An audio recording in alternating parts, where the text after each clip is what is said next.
adab bepergian atau safar.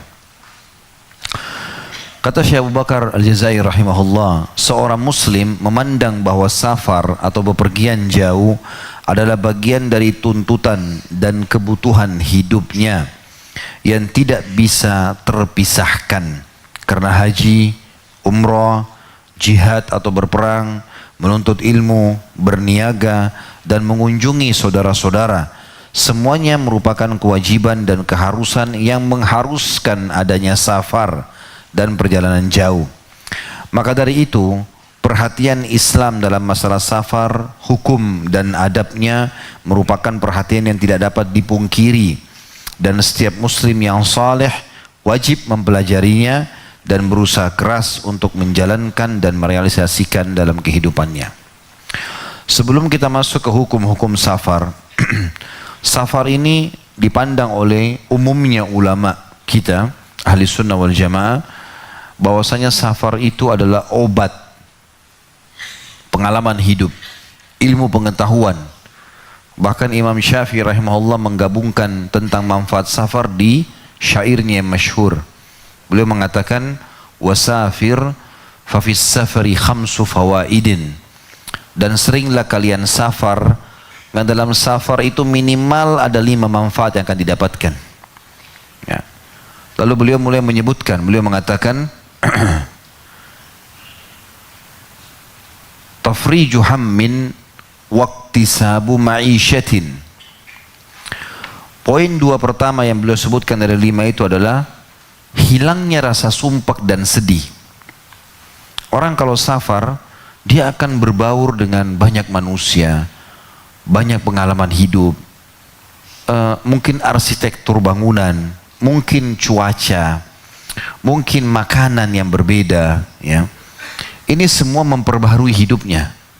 Sempitnya hidup seseorang itu biasanya karena dia terkurung di satu tempat. Tapi kalau dia keluar dari kotanya, keluar dari rumahnya, keluar dari negaranya, pergi ke tempat lain, berbaur, maka kata Imam Syafi'i dia akan dapatkan tafrijul ham yang pertama, hilangnya sumpek itu. Dan memang ini subhanallah kami rasakan sendiri pada saat sering safar. Dengan safar itu, apalagi kalau safar ini diikuti dengan kemuliaan, ya, ketakwaan kepada Allah subhanahu wa ta'ala. Safarnya silaturahim keluarga, menjenguk orang sakit, ya, menuntut ilmu, itu semua mulia. Haji dan umrah sebagaimana tadi disebutkan itu betul-betul luar biasa, memperbaharui hidup. Seperti kita pulang dari safar punya semangat baru, punya kehidupan baru. Dan betul-betul kita sementara safar itu kayak punya waktu yang lowong untuk memikirkan solusi dari masalah kita. Terutama ini bagi laki-laki. Karena perempuan kalau safar ada hukum, harus ada mahramnya. Tapi kalau laki-laki ini luar biasa. Memang berbeda antara laki-laki sama perempuan. Kalau perempuan menghadapi masalah, yang paling mudah buat dia adalah mengurung diri. Di kamar, nangis, di bantal. Kalau antum laki-laki ikutin itu, ya, kayaknya akan menambah uban cepat, ya. Laki-laki harus keluar. Kenapa laki-laki sholat berjamaah di masjid, ya, antar jenazah, cari rezeki, jihad, keluar dari rumah? Karena emang kita harus begitu laki-laki. Atau kalau ada masalah jangan terkurung di sebuah tempat, makin stres. Keluar, lihat, hirup udara di luar. Perempuan memang berbeda. Sholatnya di rumahnya lebih afdal. Sholat wanita di ruang tamunya lebih afdal daripada luar rumahnya. Sholat di dalam kamarnya lebih afdal daripada ruang tamunya. Makin tertutup makin bagus bagi dia. Kalau kita enggak, berbeda laki-laki, ya. Jadi yang berhubungan safar harus belajar safar. Lalu beliau mengatakan yang kedua, waqtisabu ma'isyatin, mendapatkan pendapatan kehidupan atau ekonomi, memperbaiki ekonomi lah, ya. Bahasa globalnya memperbaiki ekonomi, dapat ide-ide. Karena dengan safar kita jadi tahu, oh ternyata kota ini butuh ini, oh kok desa ini butuh ini, oh saya bisa bisnis ini. Banyak terbuka ide-idenya. Lalu beliau mengatakan selanjutnya, ilmun wa adabun wa suhbatu majidin. 3 hal digabung langsung. Ilmu, pasti kalau safar dapat ilmu pengetahuan, baik itu dari pengalaman hidup orang ataupun memang hadirnya di majelis-majelis para ulama di kota-kota itu. Ya. Kemudian adab, tata krama, belajar. Karena ada beberapa suku, ya, negara punya tradisi, punya adab yang bagus sekali. Santun, baik, sopan, ya. Bisa kita ambil. Ataupun kalau mereka memiliki sifat-sifat yang buruk, kita jadi tahu, oh ternyata di negara saya ada sifat yang positif yang perlu kita pertahankan. Dan yang terakhir, suhbatu majidin, punya sahabat yang bagus, sahabat akrab. Pernah ada seseorang berkata kepada Umar bin Khattab, dia mengatakan, ini sahabat saya, ditunjuk satu orang. Kata Umar, apa kau pernah safar sama dia? Kata dia, belum pernah. Kata Umar, kau belum mengenal dia sama sekali. Orang kalau safar kelihatan sifat aslinya, pelitnya, emosionalnya, ya, karena orang capek, letih, ya, kelihatan loyal nggak sama teman-temannya. Dalam kondisi capek masih bisa bantu angkat tasnya temannya, masih siap untuk berkorban harta, mendahulukan temannya kalau masuk di penginapan ternyata cuma satu kamar, mungkin dia dahulukan temannya, butuh pengorbanan. Maka itu luar biasa mendapatkan sahabat yang setia di safar itu. Ini perkataan sahabat, ya, yang menandakan memang ini bagian dari syariat, karena mereka sahabat ini mendapatkan dari Nabi SAW. Jadi safar ini manfaatnya besar. Terlebih lagi memang banyak hukum-hukum syar'i yang berhubungan dengan masalah safar tadi. Pengalaman orang yang sudah safar atau sering safar, teman-teman, beda dengan orang yang tidak pernah safar. Pengalamannya luar biasa. Kalangan ulama pun kami saksikan begitu. Ulama-ulama yang kami belajar dari mereka di kota Rasulullah SAW di Madinah dulu, yang sering safar pergi kemana-mana, pengalaman daurah di sana, daurah di sini, beda dalam menyampaikan fatwa-fatwa, hukum-hukum agama. Beda dengan yang memang terkurung di satu kota yang tidak pernah keluar. Fatwanya berkisar di situ saja, dan dia mau fatwa itu ditarik keluar ke luar sana belum tentu bisa masuk. Tidak sesuai dengan kondisi dan keadaan atau negara, gitu kan.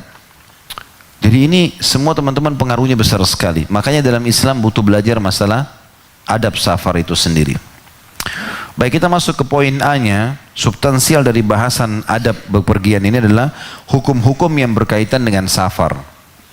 Poin pertama di poin A ini adalah mengqasar solat-solat yang 4 rakaat dikerjakan menjadi 2 rakaat. Dan makna qasar adalah pangkas. Dan ini yang dipangkas hanya solat yang 4 rakaat, zuhur, asar, dan isya. Kecuali solat maghrib, kata beliau, tetap dikerjakan seperti biasa, yaitu 3 rakaat. Melainkan melakukan solat qasar bisa dimulai semenjak ia meninggalkan negeri atau kampung tempat ia tinggal hingga kembali lagi. Kecuali bila ia berniat akan menetap di suatu tempat yang ia tuju lebih dari 4 hari atau ingin mampir di situ lebih dari 4 hari. Khusus sampai sini tentu saya jelaskan dulu. Ini poin dikhilafkan di antara para ulama. Tapi Syekh Abu Bakar rahimahullah termasuk berpegang pada pendapat Imam Ahmad yang mengatakan safar itu kalau ada orang niat datang ke satu kota, sudah niat dari awal lebih dari 4 hari, dianggap dia sudah mukim. Diambil daripada juga hadis-hadis tentang masalah ikram tamu, ya, menghormati tamu. Pernah kita jelaskan di adab tamu itu berapa hari? 3 hari, ya. Maka dianggap itu adalah masa-masa waktu di mana orang layak untuk menjadi tamu di wilayah itu, mengenal lokasi. Tapi kalau sudah ingin lebih daripada itu, dianggap dia bukan lagi musafir. Ini pendapat. Pendapat yang lain mengatakan tidak ada batas waktu. Yang penting dia niat safar. Safar artinya dia hanya datang, menyelesaikan hajat pentingnya, lalu dia kembali ke lokasi dia. Tentu tidak masuk teman-teman sekalian orang yang sudah memang niat tinggal dari awal, seperti orang tugas kantor, nuntut ilmu, ya. Bahkan kadang-kadang kata ulama bisa saja kota asal kita lahir itu menjadi tempat safar kita kalau kita sudah menetap di kota lain. Contoh misal, seseorang lahir di Jakarta, kemudian dia pada saat nuntut ilmu S1 pergi ke Jogja. Dia sekarang sudah kontrak tempat di Jogja, sudah taruh bajunya di sana, hidup tiap hari di sana. Setahun sekali, Ramadan misalnya dia pulang, atau Idul Fitri dia pulang. Sekarang Jakarta menjadi tempat safarnya. Padahal tadinya dia dari situ asalnya. Kenapa? Karena dia sudah menjadikan Jogja menjadi tempat utama dia tinggal. Jadi di sini dilihat kondisi dan keadaannya. Ya. Seringnya juga orang keluar kota, ini juga dilihat. apa tujuan dia keluar kota sehingga dihitung dia safar atau tidak. Kalau dia keluar kota memang karena urusan pekerjaan, urusan menuntut ilmu di waktu lowong, urusan apalah bisnis, nanti dia kembali lagi, ini dianggap safar. Tapi kalau seseorang safar di dua kota karena dia punya dua rumah, misalnya dia poligami, punya 2 orang istri, maka walaupun dia datang misalnya di kota sana hanya sebulan sekali atau 2 bulan sekali, tetap di sana bukan safar karena dianggap dia punya rumah. Itu hukum syar'i juga berhubungan dengan masalah itu. Kata beliau, maka dalam kondisi seperti itu ia harus sholat secara sempurna. Kata beliau ini menurut pendapat yang dipegangi 4 hari. Tapi saya sudah jelaskan dari khilaf di antara ulama ya. Tidak mengqasar sholat sehingga apabila dia meninggalkan negeri tujuannya itu untuk pergi atau kembali ke kampung halamannya, maka ia pada saat kepergian pulangnya ia boleh mengqasar sampai tiba di kampung halamannya. Hal itu berdasarkan firman Allah SWT dalam surah An-Nisa ayat 101. A'udzu billahi minasyaitonir rajim wa idza darabtum fil ardi falaysa 'alaikum junahun an taqsuru minas shalah. Dan apabila kalian melakukan perjalanan jauh di muka bumi, maka tidak mengapa kalian mengqasar salat. Pendapat pertama yang berijtihad mengatakan orang yang niat 4 hari dari awal dia tiba hari pertama sudah tidak perlu lagi jamak qasar, berpegang pada ayat ini secara global. Pendapat yang kedua mengatakan tidak ada batas waktu, mau seminggu, mau 2 minggu, mau sebulan. Selama dia niat safar dan dia niat mau kembali, hanya mungkin pada saat dia mau kembali ada udzur-udzur syar'inya, maka itu tidak ada masalah.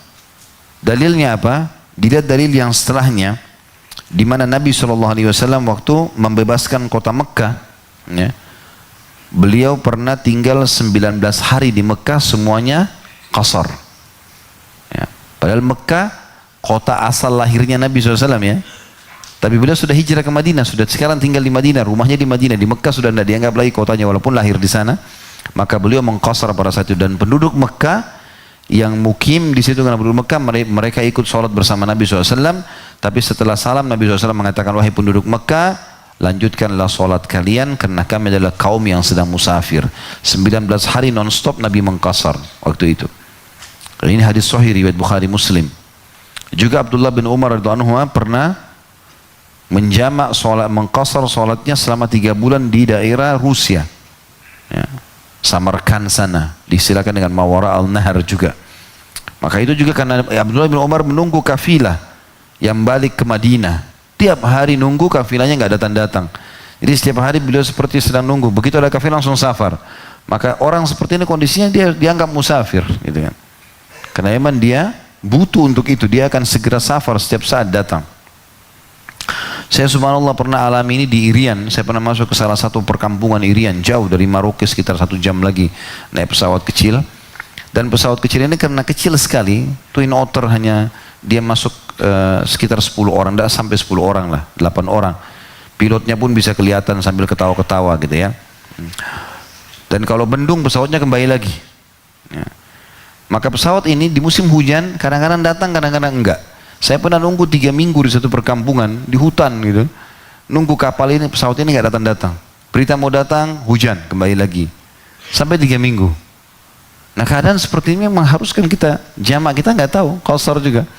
Kapan pesawat itu datang? Karena dia datang setiap saat, bisa saja pagi, bisa siang, bisa sore. Dan kalau datang kita langsung safar gitu. Seperti itulah. Apalagi memang kita cuma datang sebentar di wilayah itu. Diangkat juga hadis Nabi SAW, riwayatkan An-Nasai, Imam Nasai nomor 1452, Tirmidzi nomor 548 dari Anas radhiyallahu anhu, kharajna ma'a Rasulillah sallallahu alaihi wasallam min al-Madinati ila Makkah, fa kana yusalli ar-ruba'iyyata rak'ataini hatta raja'na ila al-Madinah. Kami pernah keluar dari kota Madinah bersama Rasulullah SAW menuju Mekah. Di dalam perjalanan Rasulullah SAW melaksanakan salat rubaiyah yang 4 rakaat dengan 2 rakaat saja hingga kami kembali ke Madinah. Hadis ini dinilai sahih oleh Imam Tirmidzi. Yang kedua, tentu ini sudah saya jelaskan poin pertama masalah jamak qasar dan khilaf di antara ulama masalah itu ya. Yang kedua yang berhubungan dengan hukum-hukum safar ini adalah boleh mengusap kedua khuf. Dan khuf artinya kaus kaki atau sepatu yang menutupi kedua mata kaki pada waktu berwudu selama 3 hari 3 malam. Ya, jadi kalau orang sudah wudu, teman-teman sekalian, pada saat antum lagi pakai keluar rumah mau pergi kerja kantor pakai kaos kaki, sebelum pakai kaos kaki dalam keadaan suci, artinya tidak ada najis dan juga kita sudah berwudu lalu pakai kaos kaki, kalau ke kantor lalu batal wudunya, batal mungkin dengan maaf keluar angin, buang air kecil, buang air besar, ya ini semua pada saat wudu boleh tidak membuka kaos kaki, mengusap bagian atas kaos kaki itu, khuf namanya ya. Nah ini bagi mukim sehari semalam, bagi musafir 3 hari 3 malam batasnya. Kecuali dalam keadaan junub, kena wajib mandi, dia harus buka kaos kakinya. Tapi syaratnya ingat, pada saat kita pakai kaos kaki tersebut dalam keadaan suci. Ya. Itu ada hadis-hadis menyebutkan masalah itu. Di antaranya adalah hadis riwayat Ali bin Abi Thalib radhiyallahu anhu, di dalam hadis yang diriwayatkan oleh Imam Ahmad nomor 782, Imam Muslim 276, An-Nasai 128 dan Ibnu Majah 552. Di mana Ali bin Abi Thalib berkata radhiyallahu anhu, ja'ala lana an-nabiy sallallahu alaihi wasallam thalathata ayyamin wa layalihinna lil musafir wa yawman wa laylatan lil muqim, yakni fil mashi 'alal khuffain. Nabi sallallahu alaihi wasallam menentukan selama 3 hari 3 malam bagi musafir dan hanya 1 hari 1 malam bagi orang yang mukim, maksudnya adalah mengusap kedua khuf atau kaos kaki. Juga dari hadis Al-Mughirah bin Syu'bah radhiyallahu anhu dalam hadis Bukhari, beliau berkata di kesepakatan Hudaybiyah, pernah aku mengambilkan air untuk wudunya Nabi SAW. Begitu beliau wudu, ditumpahkan air dan tiba di kaos kakinya, di khufnya. Jadi khuf ini sebenarnya lebih cenderung kepada zaman Nabi SAW dan sampai sekarang masih ada dijual ya. Model-model itu kulit tapi bentuknya seperti kaos kaki. Ini biasa dipakai di musim dingin. Tapi ulama sekarang meratakan hukumnya dengan hukum kaos kaki. Di musim panas pun bisa gitu. Maka kata Al-Mughirah radhiyallahu anhu, aku ingin membuka khuf Nabi SAW, maka beliau mengatakan, da'huma fa inni adkhaltuhuma tahiratan. Biarkan aja hai Mughirah, karena aku telah memakainya, waktu aku sementara pakai, aku dalam keadaan suci. Pernah wudu, walaupun batal sekarang tinggal mengusap saja. Lalu Nabi SAW mengusap bagian atas daripada khuf itu. Ya. Yang ketiga, boleh bertayamum jika tidak ada air atau susah untuk mendapatkannya, atau karena harganya sangat mahal sekali. Berdasarkan firman Allah Subhanahu wa taala dalam surah An-Nisa ayat 43, A'udzu billahi minasyaitonir rajim, wa in kuntum marda aw ala safarin aw jaa ahadun minkum minal ghaiti aw lamastumun nisa falam tajidu ma'an fatayammamu sa'idan tayyiban famsahu bi wujuhikum wa aydikum. Al-ayah. Jika kalian sakit atau sedang dalam perjalanan safar atau kembali dari tempat buang air atau kalian telah menyentuh wanita, tentu di sini yang maksud adalah Imam Ahmad mengatakan menyentuh dengan syahwat, Imam Syafi'i mengatakan tersentuh syahwat tidak syahwat batal, Imam Ahmad mengatakan bila syahwat baru batal. Kemudian kalian tidak menemukan air, maka bertayamumlah kalian dengan tanah yang baik, dengan cara usaplah atau sapulah muka kalian dan tangan kalian. Tentu ini hukum tayamum dijelaskan nanti di bab tahara, ada bab khusus ya. Setelah adab ini nanti akan ada akhlak, setelah akhlak kita masuk ke fikih. Dalam fikih ibadah ini nanti ada bab tahara, kesucian. Ada hukum-hukum syariah yang menjelaskan masalah ini khusus ya. Tapi yang jelas di sini bertayamum hanya boleh kalau tidak ada air atau dikhawatirkan air sangat sedikit, seperti orang naik ke atas gunung, dia cuma bawa air mineral untuk minum, nggak ada air sama sekali. Atau dia kekeringan di kampungnya tidak ada air sama sekali, maka ini juga termasuk ya, maka dia boleh saja ya untuk bertayamum.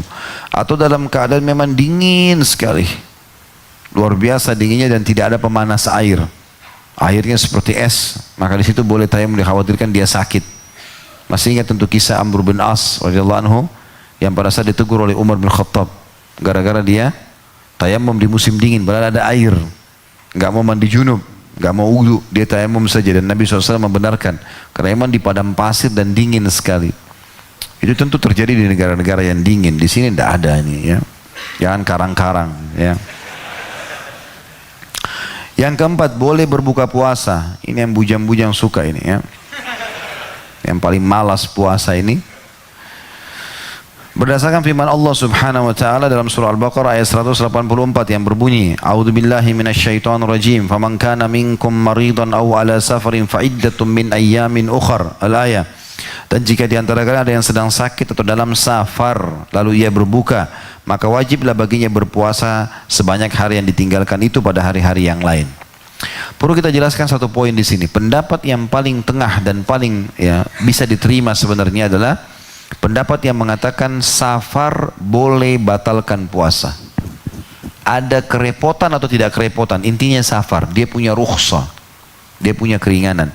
Tapi dia bisa mendekati wajib membatalkan puasanya kalau dia dalam kondisi terganggu sekali, sangat panas, dia bisa pingsan, terus dia maksakan sementara dalam keadaan safar.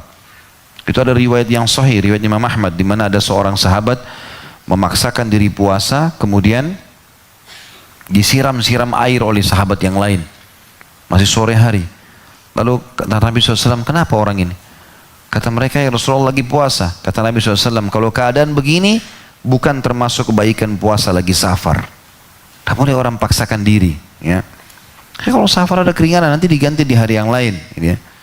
Pernah juga, pada saat itu, Nabi SAW perjalanan menuju ke Mekah, kemudian puasa dari Madinah sampai menjelang sore dalam perjalanan dari pagi hari puasa sampai menjelang asar, habis asar. Ada beberapa sahabat datang mengatakan, ya Rasulullah, kerongkongan kami sudah sangat kering, safar, panas. Ya, ini ada sebagian kami yang nggak bisa tahan. Maka Nabi SAW pada saat itu menyuruh mendatangkan kendi air, kemudian beliau di depan semua sahabatnya meminum air tersebut setelah asar, membatalkan puasanya lagi safar. Kemudian para sahabat pun membatalkan pada saat itu karena beliau melihat keadaan sudah tidak memungkinkan sekali. Jadi Islam datang bukan untuk membebankan seseorang, gitu kan. Tapi juga jangan terlalu digampang-gampangi. Misal orang cuma dari sini ke Bandung, Ramadan batal aja deh. Dekat 2 jam naik mobil. Apalagi pakai AC segala macam. Orang safar jauh, ya memang jauh sekali, butuh. Walaupun sebenarnya saya sudah katakan tadi ya, ulama memberikan rukhsah. Yang paling tepat adalah rukhsah. Antum melihat keadaan sesuatu dan kondisinya. Karena pernah juga dalam satu safar kata Aisyah dalam hadis riwayat Muslim radhiyallahu anha, beliau mengatakan, ya Rasulullah, kalian buka puasa, saya tetap puasa. Kalian mengqasar salat, saya tetap itmam, menyempurnakan. Lalu kata Nabi SAW, ahsanti, bagus yang kamu buat. Kalau kamu mampu silahkan. Tapi jangan itu ditarik kepada semua orang, belum tentu orang mampu. Ya. Tidak boleh kita menyalahkan orang kalau sampai dia berbuka puasa sementara dia punya rukhsah safar ini. Yang kelima, boleh melakukan sholat sunnah di atas binatang tunggangan. Kalau kita sekarang tentu kita sholat di atas mobil, pesawat, di kereta api, bus, dengan menghadap kemana saja binatang itu berjalan atau kendaraan itu. Sebagaimana penuturan Abdullah bin Umar radhiyallahu anhuma, inna Rasulullah sallallahu alaihi wasallam kana yusalli subhatahu au dalam kurung an-nafilah haitsu tawajjahat bihi naqatu. Sesungguhnya Rasulullah SAW melakukan sholat sunnah dengan menghadap ke arah mana saja tunggangan beliau menghadap. Nah di sini itu diriwayatkan Imam Bukhari dan Imam Muslim, dan ini riwayat Imam Muslim nomor 700. Tentu sebagian ulama menarik hadis ini juga kepada sholat-sholat yang wajib. Kalau tidak memungkinkan kita turun, orang naik bus perjalanan 8 jam atau 12 jam tidak berhenti-berhenti, jalan terus busnya, waktu sholat bisa lewat. Kalau dia lewat di tempat, dia istirahat di tempat beristirahat, alhamdulillah kita bisa sholat turun sana. Tapi kalau tidak ya sholat duduk, ya, sholat duduk. Dan sholat di awal waktu tetap berlaku hukum keutamaannya ya. Jadi kalau misalnya kita lagi di pesawat Jakarta Surabaya, datang pesawat masuk waktu duhur, kita tiba di Surabaya belum waktu asar, bisa kita sholat di Surabaya, ya sholat aja di pesawat walaupun duduk, karena kita mengejar awal waktunya, itu keutamaannya ada. Walaupun boleh ada rukhsah juga menjamak takhir atau menerlambatkan sholat itu. Yang keenam, boleh menggabung atau menjamak sholat duhur dengan asar dan sholat maghrib dengan isya secara jamak takdim atau dimajukan di waktu duhur atau di waktu maghrib. Jika perlu bersegera dalam perjalanan, jadi sholat duhur dan sholat asar dilakukan pada waktu duhur, sholat maghrib dan isya dilakukan pada waktu sholat maghrib, atau dengan cara jamak takhir atau dijamak digabung dengan diterlambatkan, yaitu sholat duhur ditunda waktunya hingga sholat asar dan dikerjakan bersamaan dengan sholat asar, tapi tetap duhur dulu baru asar. Sementara sholat maghrib ditunda dan dilaksanakan bersamaan dengan sholat isya. Berdasarkan penuturan Muadz bin Jabal radhiyallahu anhu, kharajna ma'a Rasulillah sallallahu alaihi wasallam fi ghazwati Tabuk, fa kana yusalli adh-dhuhra wal 'ashra jami'a wal maghriba wal isya'a jami'a. Kami pernah keluar pergi bersama Rasulullah SAW dalam perang Tabuk. Beliau melakukan sholat duhur dan asar secara jamak, maghrib dan isya juga secara jamak pula. Dan hadis ini tentu diriwayatkan Imam Bukhari dan Muslim. Ini riwayat Imam Muslim nomor 706.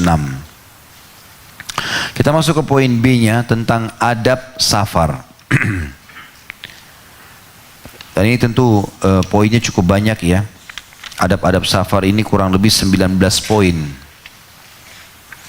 Yang pertama, mengembalikan barang-barang tanggungan dan titipan yang ada padanya kepada para pemiliknya. Karena safar itu bisa menyebabkan kematian. Ya.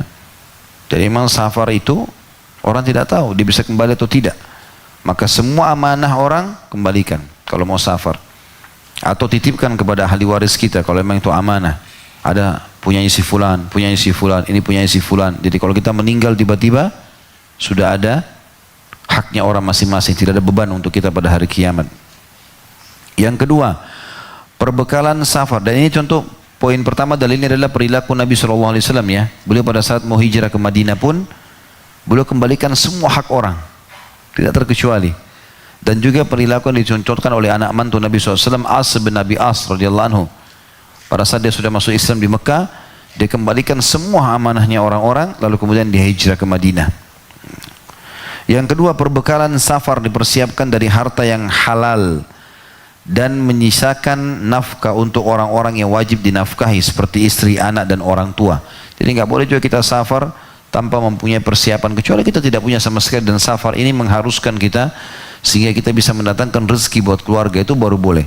Tapi jangan kita safar berfoya-foya kemudian keluarga kita terbengkalai, nggak boleh. Harus kita bisa menitipkan sesuatu buat mereka, itu kewajiban ya. Ini banyak orang salah faham hanya karena alasan menuntut ilmu, apalah safar jalan sama teman-temannya, akhirnya keluarganya terbengkalai. Yang ketiga, berpamitan pada keluarga, saudara-saudara dan sahabat-sahabat dekat dan berdoa dengan doa berikut: Astaudi'ullaha dinakum wa amanatakum wa khawatima amalikum. Aku titipkan agama, amanah dan penghulung amal perbuatan kalian kepada Allah. Lalu orang-orang yang ditinggal yang sudah diucapkan doa tadi, Astaudi'ullaha dinakum wa amanatakum wa khawatima amalikum. Ada tiga ya. Astaudi'u artinya saya menitipkan. Astaudi'ullah, saya menitipkan kepada Allah. Jadi dinakum, semoga kalau saya tidak ada tetap agama kalian Allah jaga. Ya. Kemudian juga kita minta wa amanatakum, dan apapun yang diamanahkan kalian bisa amalkan, bisa jalankan sehingga tidak ada hisab hari kiamat. Wa khawatima amalikum, dan semoga kalau kalian meninggal pun kalian terdapatkan ditutup dengan husnul khatimah. Orang yang didoakan dan ditinggal mengucapkan zawwadakallahu at-taqwa, zawwadakallahu taqwa, ghafara dhanbaka, wajjahaka ilal khairi haitsu tawajjaht. Semoga Allah membekalimu ketakwaan, mengampuni dosa-dosamu dan juga membimbingmu kepada kebaikan kemana saja kamu pergi. Jadi termasuk doa yang kita ucapkan kalau kita mau safar kepada orang yang kita tinggal, dan juga orang yang ditinggal mengucapkan kepada orang yang akan safar. Karena Rasulullah SAW telah bersabda, Inna Luqmana qala inna Allah Ta'ala idastu di'a syai'an hafidhah. Sesungguhnya Luqman Hakim berkata, sesungguhnya Allah yang maha tinggi dan maha mulia, apabila dititipi sesuatu maka dia memeliharanya. Hadis ini disebutkan oleh An-Nasai dalam Amal Yawmul Laila di jilid 1 halaman 355 dengan sanad yang baik. Dan beliau juga mengucapkan kepada orang-orang yang mengantar beliau pada saat mau safar, ya, Astaudi'ullaha dinaka wa amanataka wa khawatima amalik. Aku menitipkan kepada Allah agama, amanah dan juga penghujung atau penghulung amal-amal perbuatan kalian. Hadis ini tentu diriwayatkan oleh Abu Dawud nomor 2600 dengan sanad sahih. Jadi ini dua-dua yang diucapkan. Kemudian yang keempat, ketika berpergian jauh atau safar dibarengi oleh 3 atau 4 orang teman setelah dia memilih di antara orang-orang yang soleh dan layak untuk berpergian jauh bersamanya. Jadi usahakan tidak sendiri, ada orang yang kita ajak safar. teman ngobrol, ya, saling menasihatin, salah satunya menuju sebagai pemimpin. Kalau ada kematian di tengah jalan, ada yang menyampaikan berita kepada keluarga. Ya. Karena safar itu sebagaimana disebutkan memberitakan tentang perilaku orang-orang, dan terkadang disebut safar atau terbuka karena safar itu menyingkap akhlak dan perilaku orang-orang. Rasulullah SAW telah bersabda, "Ar-rakibu syaitan, wal-rakibani syaitanani, wal-thalathatu rakbun." Seorang pengendara musafir itu diikuti oleh syaitan, 2 orang juga masih diikuti 2 syaitan, dan 3 pengembara itu adalah kelompok safar. Hadis ini riwayat Abu Dawud nomor 2607, Tirmidzi 1674 dan An-Nasai dalam Sunan Kubra jilid 5 halaman 266 hadis sahih.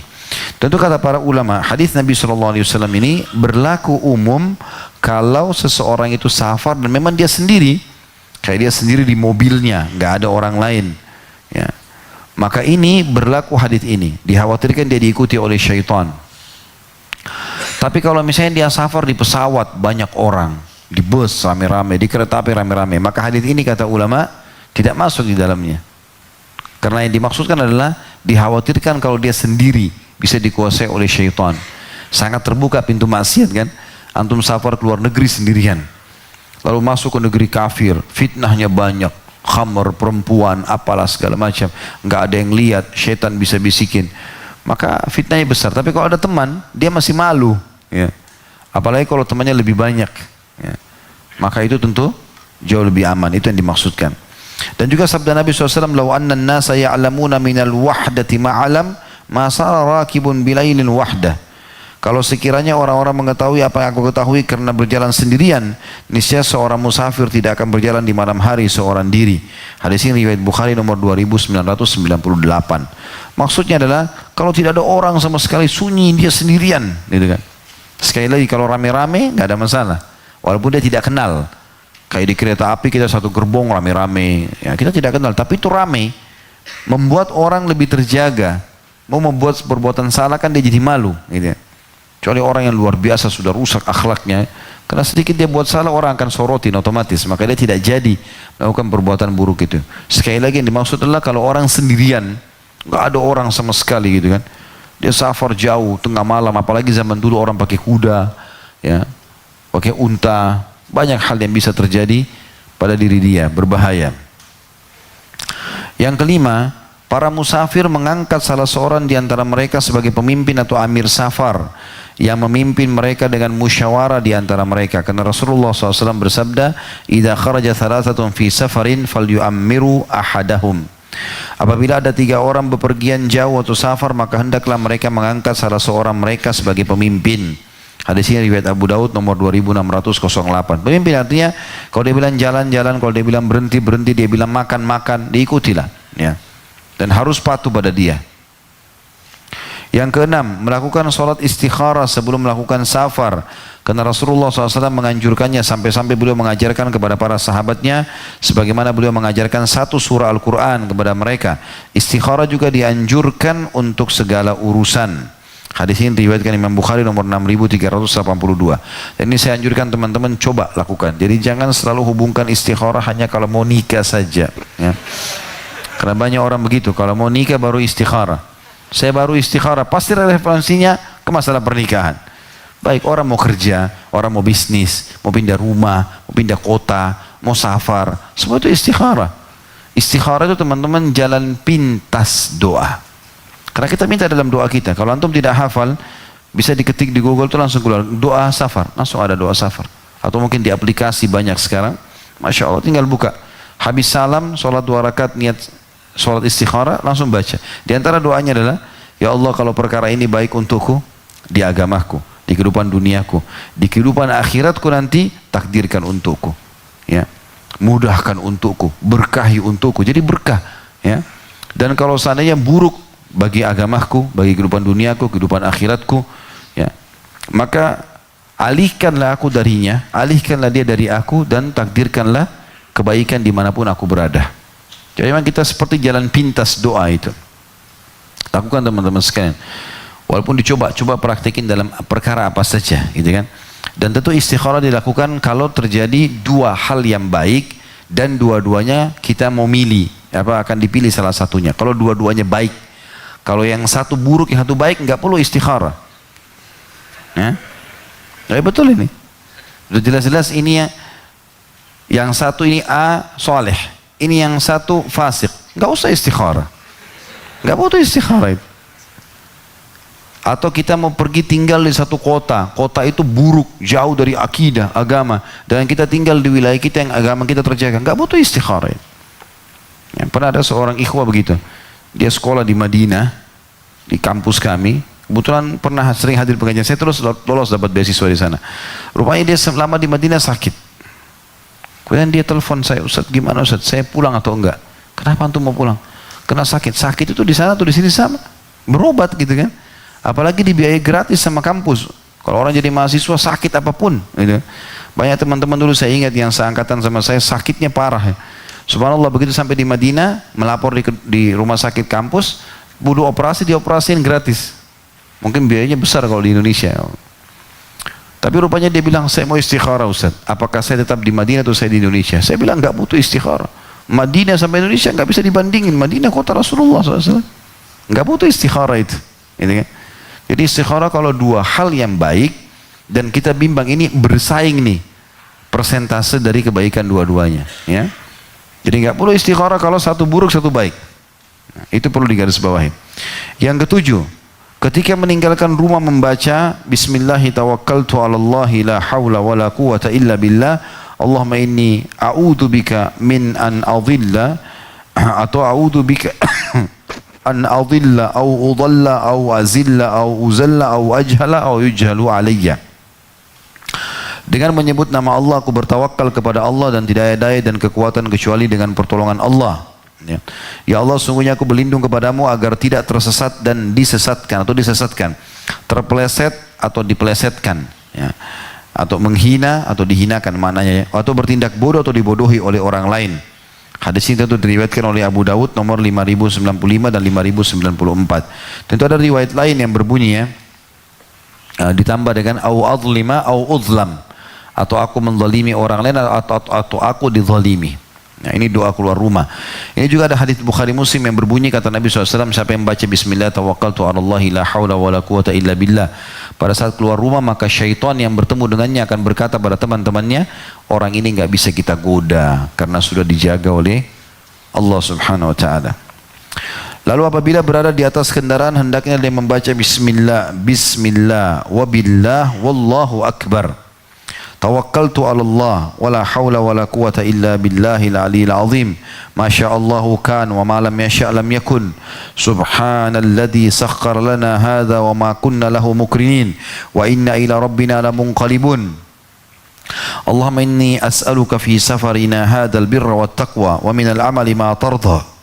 Wa inna ila rabbina lamunqalibun. Allahumma inni as'aluka fi safarina hadzal birra wat taqwa min al-amali ma tarda. Allahumma hawwin 'alaina safarana hadza watwi 'anna bu'da. Allahumma antas sahibu fis safari wal khalifatu fil ahl wal mal. Allahumma inni a'udzubika min wa'atha'is safar wa ka'abatil mandari wa khaybatil munqalabi wa su'il mandari fil mali wal ahl wal walad. Dengan nama Allah dan dengan pertolongan dari Allah, Allah itu maha besar.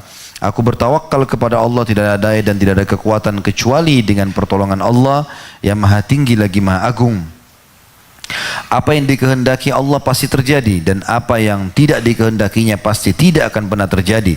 Maha suci Allah yang telah menundukkan kendaraan ini bagi kami, padahal kami sebelumnya tidak mampu menguasainya, dan sungguhnya kami akan kembali kepada Tuhan kami. Ya Allah, aku memohon kepadamu dalam perjalanan kami ini kebajikan, takwa, dan amal yang Engkau ridhai.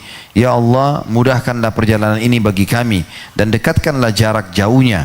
Ya Allah, Engkaulah teman di dalam perjalanan ini dan pemelihara keluarga dan harta.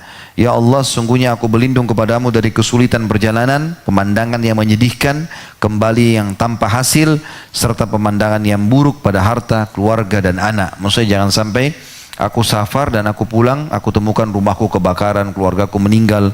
Berlindung kepada Allah SWT dari itu. Ini dikenal dengan doa safar. Hadis ini sahih riwayat Abu Dawud nomor 2599. Bagi teman-teman yang belum hafal tentunya bisa dia bawa. Ada banyak sekarang stiker, bisa ditempel di kendaraan, bisa dibaca kalau mau safar, di mobil, di motor ya. Banyak sekali doa-doa safar sekarang bisa dibaca kalau belum hafal. Yang kedelapan, berangkat di pagi hari pada hari Kamis. Ini yang paling afdal safar. Sebagaimana Rasulullah SAW bersabda, Allahumma barik di ummati fi bukuriha. Ya Allah, berkahilah umatku pada pagi harinya. Hadis ini diriwayatkan oleh Abu Daud nomor 2606 dan Tirmidzi 1212. Juga diriwayatkan bahwasanya beliau selalu berangkat pada hari Kamis di dalam safarnya. Hadis ini riwayat Bukhari nomor 2950 dan Imam Muslim juga meriwayatkan. Tentu boleh safar hari lain ya. Tapi kalau kita punya opsi Rabu atau Kamis ya, Kamis atau Sabtu ya, kita memang ada opsi Kamis itu, maka Kamis didahulukan. Tapi tentu sekarang karena kita terikat dengan waktu kerja, safarnya cuma bisa misalnya Jumat, Sabtu, Ahad, tidak ada masalah.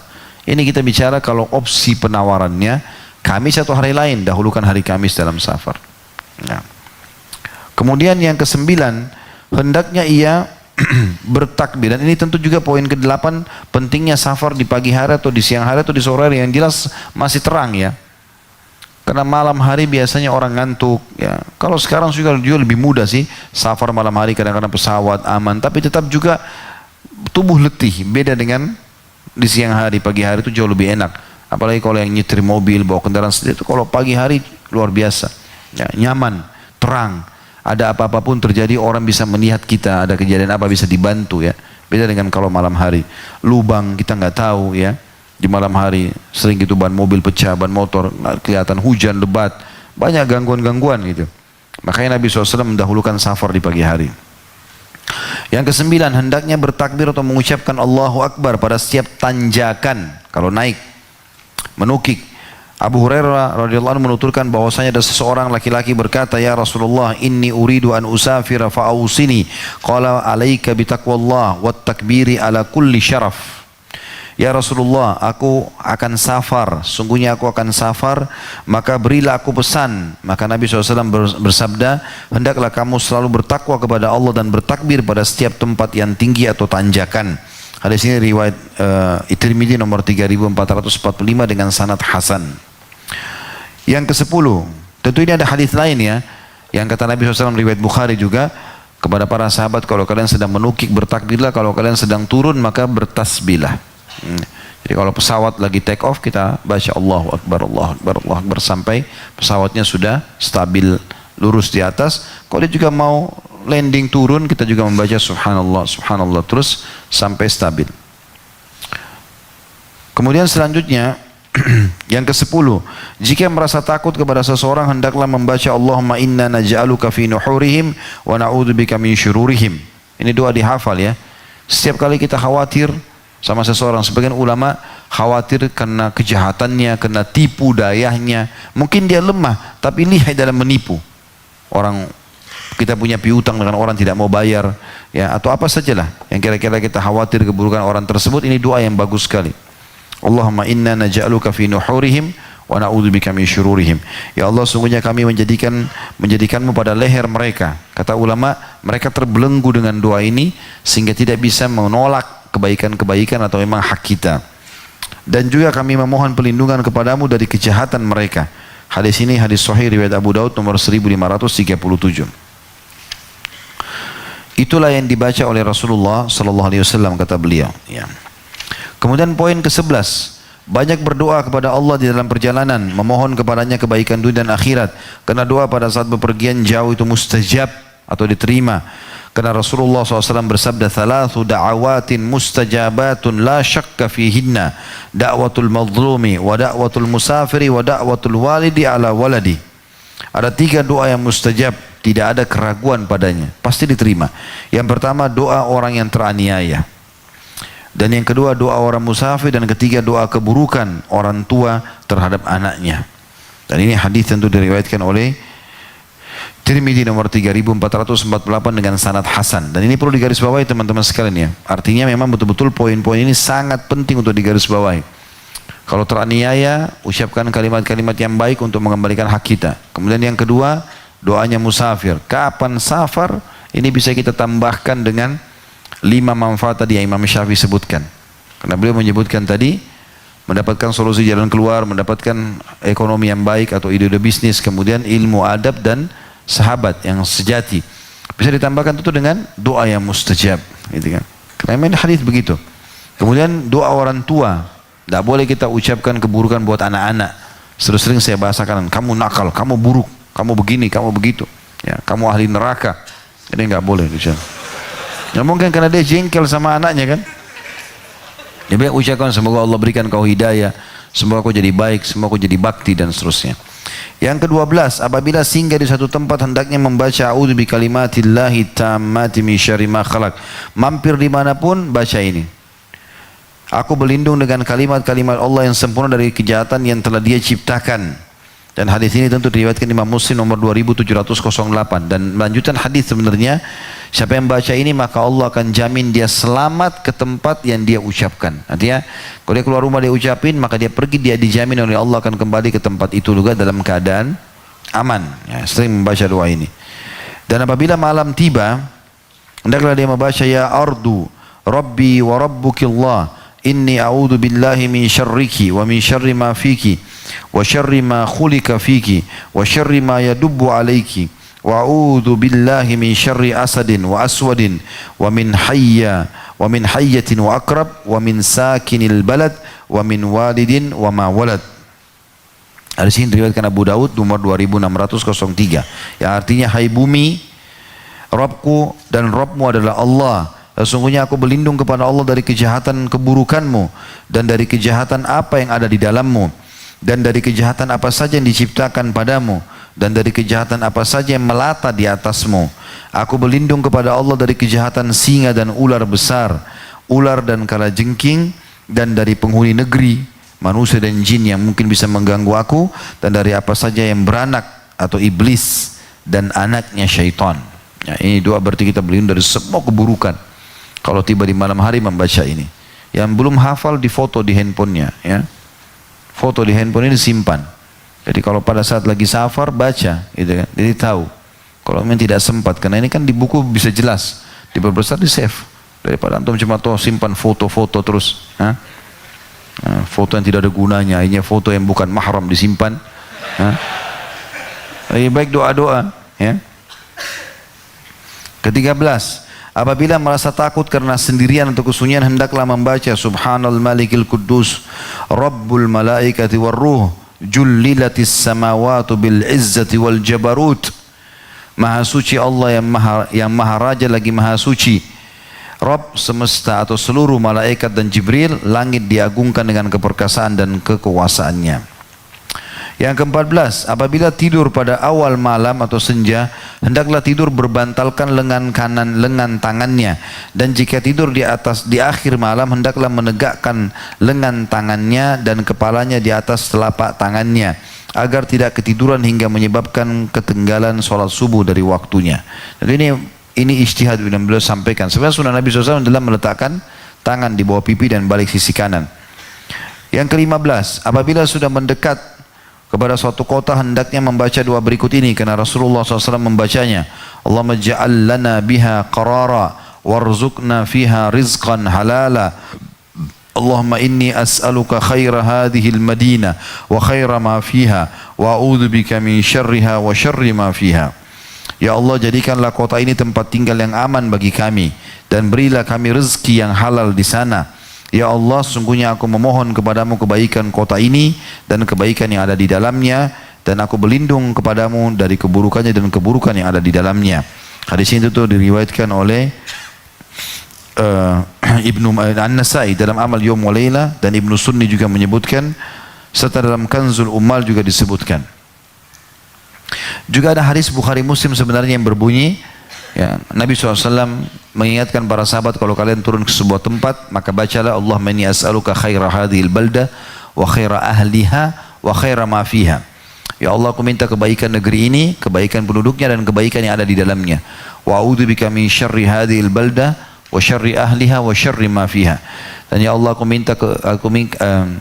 minta kebaikan negeri ini, kebaikan penduduk dan kebaikan apa yang di dalamnya, dan aku berlindung kepadamu dari keburukan negeri ini, keburukan penduduknya dan keburukan apa yang ada di dalamnya.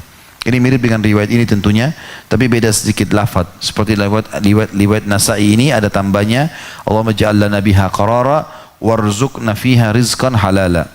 Ya Allah, jadikan negeri ini aman buat kami dan juga bukakanlah rezeki yang halal buat kami.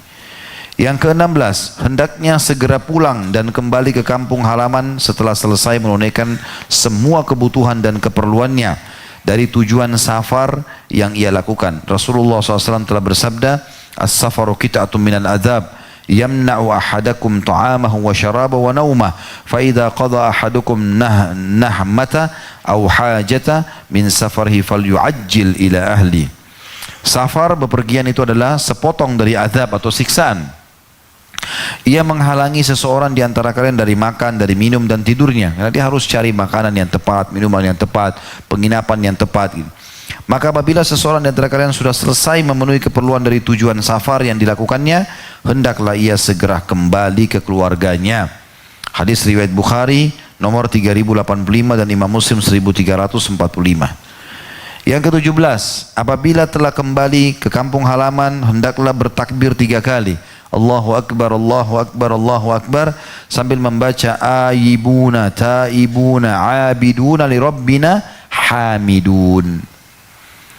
Ya, kami kembali dalam keadaan bertobat kepada Tuhan kami, beribadah dan memuji Rabb kami. Mengulang-ulanginya beberapa kali karena Rasulullah SAW melakukan seperti itu sebagaimana diriwayatkan oleh Imam Bukhari nomor 3085 dan Muslim 1345. Khusus lembaran ini teman-teman bisa difoto ini ya, disimpan di handphone. Jadi ini dari poin 11 karena banyak poin-poin penting. 12 doanya, poin 13, poin 14, 15, 16, 17, ini semuanya disimpan supaya bisa dihafal ya. Bisa juga dipasang jadi profil, lebih bagus ya daripada foto yang tidak berguna.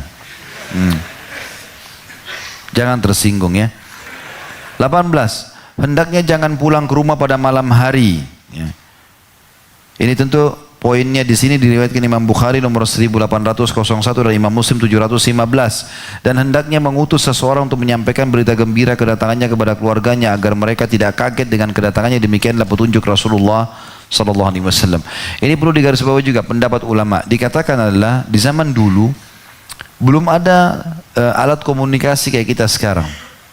Maka tentu paling baik seseorang itu dia kalau sekarang telepon. Jadi tidak usah buat kejutan-kejutan ya. Mau datang kejutan aja deh, datang, tidak usah sampaikan. Enggak, sampaikan. Safar itu adabnya sampaikan. Dalam riwayat lain dikatakan sebaiknya kalian jangan masuk di malam hari ya, sampai para wanita memperbaiki keadaan kusutnya rambut mereka. Jadi kalau orang pulang ke rumahnya ada istrinya, ya kan? Jangan sembarangan dia main masuk. Mungkin dia lihat istri dalam kondisi rambutnya berdiri, apalah. Mungkin mukanya pucat ya. Tapi kalau dia bisa kabarkan, kata para ulama sekarang, ditelepon, diberitain, dan dia bisa persiapkan dirinya nyambut suaminya, nggak ada masalah. Karena di sini ada hikmah-hikmah syar'i ya. Hikmah syar'i yang jadi dikhawatirkan seperti hadis tadi saya sebutkan itu ya. Kalau saya tidak salah hadis itu riwayatkan Nasa'i. Seorang perempuan tidak boleh bepergian sehari semalam kecuali bersama mahramnya. Sebab Rasulullah SAW telah bersabda, la yahillu limra'atin tusafiru mazirata yaumin wa layla illa ma'adhi mahramin 'alaiha. Tidak halal bagi seorang perempuan bepergian selama jarak perjalanan sehari semalam kecuali didampingi oleh mahramnya. Hadis ini riwayat Bukhari nomor 1088 dan Imam Muslim 1339. Jadi tentu ini safar, dan ini ada bahasan sendiri cukup panjang lebar tentang masalah bahasan para ulama dalam masalah wanita safar ini ya. Jadi ada juga yang mentoleransi dalam masalah haji dan umroh, atau memang kalau dia sudah berumur, ada banyak bahasan-bahasan khusus di situ ya. Tapi tentu secara global larangan mutlak dari Nabi SAW wanita safar. Dalam hadis lain dikatakan wanita yang beriman kepada Allah dan hari akhir maka tidak layak safar perjalanan sehari semalam kecuali bersama mahramnya. Allah alam. Ini bahasan kita insyaAllah. Semoga Allah berkahi majelis kita dijadikan sebagai tambahan amal kita pada hari kiamat. Semoga seluruh amal tidak terkecuali yang pernah kita kerjakan, yang sedang kita kerjakan dan akan kita kerjakan sampai menjelang ajal dan nanti diterima dengan pahala yang sempurna. Dan semoga seluruh dosa yang pernah kita kerjakan sengaja tidak sengaja, besar ataupun kecil, samar ataupun nyata, semuanya diganti dengan kemahamuran Allah menjadi pahala. Selalu kita doakan negeri kita tercipta menjadi negara yang aman, tentram, damai, semua umat Islam di bawah naungan ukhuwah Islamiyah, diangkat perselisihan di antara mereka dan dalam ibadah mereka kembali kepada Al-Quran dan Sunnah. Dan semoga siapapun yang menginginkan keburukan bagi Islam, bagi muslimin dan juga bagi Indonesia dan seluruh wilayah kaum muslimin, maka dikembalikan tipu daya mereka kepada diri mereka sendiri. Dan selalu kita doakan Palestina, Syria, Yaman, Irak, Myanmar, Ahsa, dimanapun umat Islam yang sedang ada di muka bumi dan tertindas, semoga Allah ikhlaskan niat mereka, terima para syuhada mereka, mulakan Islam di tangan mereka dan tangan kita semua, dan semoga Allah ikut sertakan kita bersama mereka di pahala, baik dengan doa, dengan harta juga dengan jiwa kita. Dan semoga Allah yang maha perkasa dan maha pemurah menyatukan kita semua yang ikuti acara di masjid ini, yang live dan juga yang mengulangi ceramah kita di surga firdausnya tanpa hisab, sebagaimana ia mudahkan kita menuntut ilmu syar'i yang telah ia ajarkan kepada kita ini. Wassalamualaikum Muhammadin walhamdulillahi rabbil alamin. Subhanakallahumma bihamdika asyhadu an la ilaha illa anta astaghfiruka wa atubu ilaik. Wassalamualaikum warahmatullahi wabarakatuh.